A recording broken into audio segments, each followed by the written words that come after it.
Alors vous, un jour, vous en avez vraiment eu marre du harcèlement de rue, après une énième agression. Vous voulez bien nous raconter ce qui vous est arrivé d'abord ?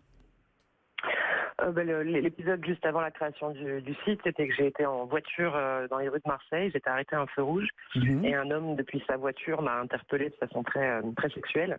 Et donc j'ai regardé droit devant moi, j'ai tâché de ne pas faire de contact visuel avec lui. Il s'est mis à me poursuivre en fait dès que le feu est passé au vert, et il a globalement essayé de me prendre un mur en voiture. Il a essayé de me tuer quasiment. Ouais. Donc c'était vous avez eu très l'épisode peur. déclencheur. Mhm. Oui, quand même, oui. Cela vous était arrivé avant, je suppose ? Alors une poursuite en voiture, c'était la première, mais par contre des épisodes de harcèlement, oui, j'en ai vécu des dizaines. Mhm. Alors, on parle de dizaines, justement. J'aimerais m'arrêter là-dessus, parce que des dizaines, ce sont des harcèlements qui souvent sont considérés par ceux qui les commettent comme quelque chose qui n'est pas grave. Mais finalement, je vous entends parler de dizaines d'épisodes de harcèlement. Parlez-moi de ces petits harcèlements dont on parle aujourd'hui. Mais c'est très varié, hein. Il y a un peu tous les registres qui sont représentés. On d'en parlait juste avant. Ça peut être du regard très insistant, très lubrique, à aller jusqu'à la menace de viol. Moi, j'ai déjà des hommes qui m'ont hurlé dessus, qui voulaient me violer, qui voulaient me prendre devant tout le monde, en plein dans des places très fréquentées, etc. Donc ça va du malaise jusqu'à l'énorme illustration d'une volonté de domination, quoi, et vraiment de l'intimidation, de la menace, etc. Donc dans tous les cas, ce que ça génère, c'est que c'est de la peur, en fait. Alors c'est aussi une vidéo qui vous a marqué, celle d'une jeune Belge qui se filmait en train de marcher dans la rue, qui a été vue par bon nombre d'entre nous. Qu'est-ce que Paye ta schneck, la plateforme que vous avez créée exactement ? C'est une plateforme de témoignage, en fait. Donc les femmes qui subissent le harcèlement dans l'espace public peuvent témoigner anonymement des propos qu'on leur a adressés dans l'espace public. Donc il y a maintenant 15 000 témoignages en 6 ans. 15 000. Et ça démontre que le harcèlement s'illustre absolument partout, dans toutes les villes, dans tous les types de quartiers, par tous les profils d'hommes. Ça illustre vraiment la diversité de nos vécus, en fait. C'est ça qui est intéressant. Et qu'est-ce que cela dit de la gente masculine ? Parce que 15 000 témoignages comme ça, est-ce que ça... le regard que vous portez sur les hommes aujourd'hui, est-ce qu'il a changé, vous ? Il a changé, je sais pas. Toujours est-il que quand on voit qu'il y a autant de témoignages et autant de femmes qui sont concernées, c'est qu'il y a énormément d'hommes qui ont des comportements de harceleurs. Donc c'est ça qu'il faut questionner. Et justement, je reviens sur ce qui a été dit tout à l'heure. Les harceleurs, non, ne seront pas des malades.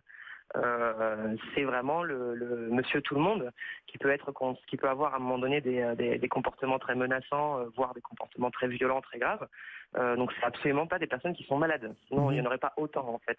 C'est vraiment un phénomène de société, quoi. Ouais, pour vous, il y a une réelle confusion entre drague et harcèlement, ou quand un homme se lance dans un harcèlement, il a parfaitement conscience qu'il dépasse les limites. Écoutez, ça dépend beaucoup de comment c'est fait. Je veux dire, entre quelqu'un qui demande à une personne « Excusez-moi, est-ce que vous auriez 2 minutes ?» et quelqu'un qui, comme ça m'est arrivé, me dit qu'il va m'éclater la chatte, évidemment, il y en a peut-être un qui est réellement dans une volonté de séduire, mais moi, ce que j'appelle le harcèlement, il n'y a pas du tout de confusion possible. Le harcèlement, c'est une volonté de domination. Il n'y a pas du tout de séduction là-dedans, en fait. Moi, celui qui a essayé de me tuer en voiture, il s'imaginait pas qu'on allait finir au restaurant tous les deux. Donc, c'est véritablement une volonté de domination et pas du tout de séduction. Comment est-ce que vous réagissez à ce projet de loi ? Moi, je trouve que c'est une loi qui va être symbolique et que, étant donné l'ampleur de la situation, on ne peut pas se contenter d'un symbole, puisqu'on sait qu'il y aura quand même très peu de flagrants délits qui seront constatés par des agents. Contrairement à ce qui a été dit, les regards ne font pas partie des comportements qui sont pénalisés. Moi, je pense que ça va être très symbolique, que finalement, en pratique, ça ne changera rien. Et je crains que ça n'augmente les tensions. En plus, je pense que ça va augmenter les problématiques du style contrôle aux faciès, etc. Donc voilà, je suis absolument pas convaincu par ce projet de loi, mais pour des raisons différentes de celles de Cédric. Mais alors, par quoi faut-il commencer pour que les femmes se sentent plus en sécurité dans l'espace public, à votre avis ?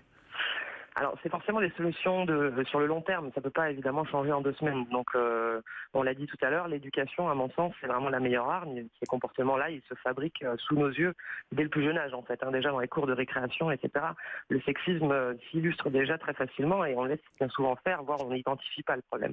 Donc, pour moi, il faut vraiment que dès le plus jeune âge, on éduque à l'égalité, les garçons comme les filles, et qu'on arrête d'apprendre aux filles à ne pas être agressées pour apprendre aux garçons à ne pas agresser. Mhm.